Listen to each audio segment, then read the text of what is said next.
আদম আলাইহিস সালামের সাথে দেখা হয়েছে কার? মুসা আলাইহিস সালাম।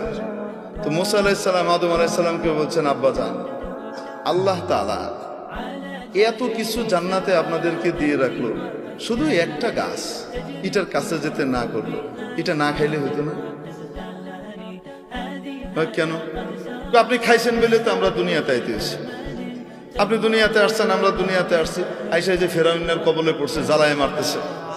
যুগে যুগে ফেরাউন, পুরুষ ফেরাউন, মহিলা ফেরাউন জ্বালায় শেষ করে দেয়। এক এক সময় এক এক ফেরাউন আসে। এই যে আমরা এখন কি করতেছি, জ্বলতেছি। আপনি কেন খাইলেন এটা? এটা না খাইলে হইতো না। আপনার কারণে আমরা এই পেরেশানিতে পড়ছি। বুঝেন কি বলে? সমস্ত পেরেশানিতে পড়লাম কার কারণে? আপনার কারণে। কে বলতেছে? মুসা আলাইহিস সালাম। আপনি এটা কেন খাইলেন? হযরত আদম আলাইহিস সালাম বলতেছেন, আমি খাইছি, তোমারে কে বলছে?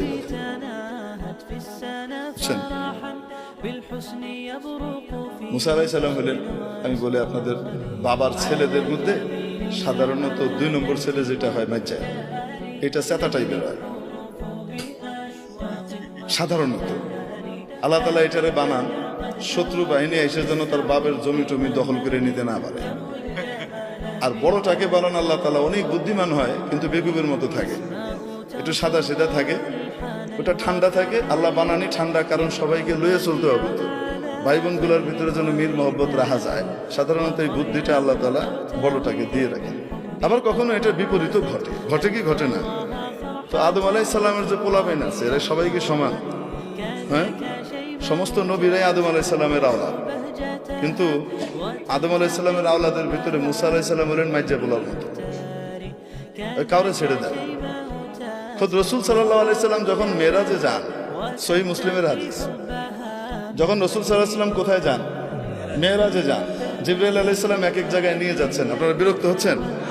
আচ্ছা, নিয়ে যাচ্ছেন, এক এক আসমানে যান, এক এক নবীর সাথে দেখা হয় এবং মুসা আলাইহিস সালাম পরিচয় করিয়ে দেন। প্রথম আসমানে দেখা হয়েছে হযরত আদম আলাইহিস সালামের সাথে।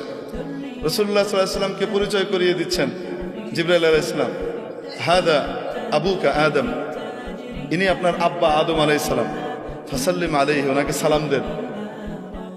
এটা প্রোটোকল। তো হযরত আদম আলাইহিস সালামকে কি করতেছে? সালাম দিয়েছেন রাসূল সাল্লাল্লাহু আলাইহি সাল্লাম। আদম আলাইহিস সালাম উঠে দাঁড়িয়েছেন, সন্তানকে সম্ভাষণ জানিয়েছেন, মারহাবাম বিন নবিয়্যিস সালেহ ওয়াল ইবনিস সালেহ, ও আমার প্রিয় সন্তান, ও প্রিয় নবী, শুভেচ্ছা, স্বাগতম। দ্বিতীয় আসমানে গেলেন, ওখানে আরেক নবীর সাথে সাক্ষাৎ। বলছেন, আপনি সালাম দেন, আপনার ভাই অমুক। উনি সালাম দিলেন, উনি বলেন, মারহাবাম বিন নবিয়্যিস সালেহ ওয়াল আখিস সালেহ, ও আমার প্রিয় ভাই, ও আমার সম্মানিত নবী, আপনাকে শুভেচ্ছা, স্বাগতম। এইভাবে যেতে যেতে হযরত মুসা আলাইহিস সালামের সাথে দেখা 6 নম্বর আসমানে। কয় নম্বর আসমানে? 6 নম্বর আসমানে। তো বলছেন সালাম দেন। তো সালাম দিছে, ইনি কে? আপনার ভাই মুসা। সালাম দিয়েছেন। রাসূল সাল্লাল্লাহু আলাইহি ওয়াসাল্লাম বর্ণনাও করেছেন যে আমার ভাই মুসা তোমাদের মতো, তোমাদের মধ্যে অমুকের মতো দেখতে, কাসদি শানুআহ, এদের লোকগুলা যেমন হয় মুসা আলাইহিস সালাম দেখতে এরকম। তোমার সাথে দেখা হলো। দেখা হওয়ার পরে সালাম দিলাম, সালামের জবাব হলো। তারপরে হযরত মুসা আলাইহিস সালাম ওই একই কথা বললেন। এখন রাসূল সাল্লাল্লাহু আলাইহি ওয়াসাল্লাম যখন পার করে চলে যাচ্ছেন, উপরের দিকে 7ম আসমানের দিকে রওনা হচ্ছেন, তো তখন কান্নাকাটির আওয়াজ শুনতেছেন। কেঁদে কেঁদে কেউ বলতেছে, আল্লাহ, এটা কোনো ইনসাফ? আমার পরে আসছে আর আমার আগে উপরে চলে যেতেছে, এটা কোনো কথা? এটা কিসের ইনসাফ? আমি কত কষ্ট করছি এসে। হযরত মুসা আলাইহিস সালাম রাসূল সাল্লাল্লাহু আলাইহি ওয়াসাল্লাম জিবরাইল আলাইহিস সালামকে বলতেছেন, কারণ অভিযোগ করতেছে কার উপরে? ভয়ঙ্কর কথা, আল্লাহরে থ্রেট দিচ্ছে, এটা কিসের ইনসাফ?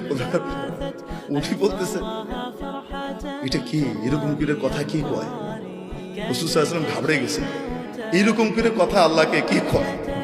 তুমি বলতেছেন, হাদা আখুকা মুসা, সাউতু মুসা, আপনার ভাই মুসার আওয়াজ। কি বলেন? কেউ তার রবের সাথে এভাবে কথা বলতে পারে? উনি বলেন, রব্বুহু ইয়ারিফু, তার রব তার ব্যাপারে খুব ভালো জানে। এরকমই তার রব তার এই সমস্ত কথা কিছু কি করে না, মনে টনে করে না। বুঝেন নাই? তো মুসা আলাইহিস সালাম কি সাধারণ নবী? সাতা নবী। ট্রিটমেন্ট শুরু হইতো ঘুষি দিয়ে। কথা পরে আগে ফিডা করলে কেন এরকম বুঝেন নাই? ঘুষি একটা মারছে গেছে মিলে, ওনার ঘুষিতে যে এত পাওয়ার উনি নিজেও তো জানেন না। সুবহানাল্লাহ, আল্লাহু আকবার। তো মুসা আলাইহিস সালাম সাধারণ নবী না চেতা নবী? আল্লাহ তাআলার বড় প্রিয় নবী। আদম আলাইহিস সালামরে ছেড়ে দিচ্ছে না, ধরছে বাপরে। বুঝতে পারছেন? বাবারে ধরে বলতেছে, আপনি এই জিনিসটা না খাইলে কি হইতো না? আপনি সারা জান্নাত ভর্তি জিনিস সারা জীবন খেয়ে শেষ করতে পারতেন না, ওই একটা খাইয়া আপনি ওনার সৃষ্টি করে আইলেন, দুনিয়াতে আসলে আমাদেরকে জ্বালা যন্ত্রণা ভোগ করতে হচ্ছে, আপনার কারণে আমাদেরকে সব দুনিয়াতে এসে পরীক্ষা দিতে হচ্ছে আর কষ্ট করতে হচ্ছে। আদম আলাইহিস সালাম তো তার রব যেহেতু ওনার বান্দা এই ভাষা সম্পর্কে বুঝে, তো বাপও তো বুঝে, তো বাপও রাগ করতেছে না, চপ কথা কাটবি আমার লগে এভাবে কথা কস, এটা কইতেছে। বাপ ঠান্ডা, বাপ বলতেছে আমি এরকম করে খাইছি তাই আমাকে দুনিয়া আসতে হয়েছে, তোমরা এসো। কে বলছো তুমি ছিল তো? আমি থাকি আর না থাকি তাওরাতের ভিতরে আছে, আমার কাছে যে আল্লাহ তাওরাত কিতাব নাজিল করছেন সেই কিতাবে আছে, আপনি কাম ঘটাইছেন। তারপরে আমরা আসছি, তাহলে আদম আলাইহিস সালাম রাগ না। আদম আলাইহিস সালাম জিজ্ঞেস করেন, আচ্ছা তাওরাতের ভিতরে আছে, তুমি তোমার তাওরাত সম্পর্কে জানো? তাওরাত কবে লেখা হয়েছে?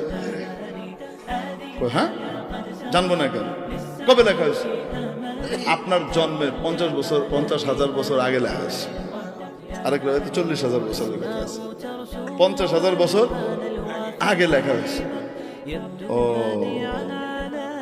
আমার জন্মের 50,000 বছর আগে তোমার তাওরাত লেখা হয়েছে? হ্যাঁ, তাওরাতের ইতিহাস আমার উপরে তাওরাত নাযিল হয়েছে, আমি জানবো না? আচ্ছা, তো বেটা একটু বলো দেখি, আমার জন্মের 50,000 বছর আগে তোমার কিতাবে যেটা লিখে দেওয়া হয়েছে সেটা আমি করছি, আমার দোষটা কি? আমি করছি না, উনি চাইছেন তাই করছি।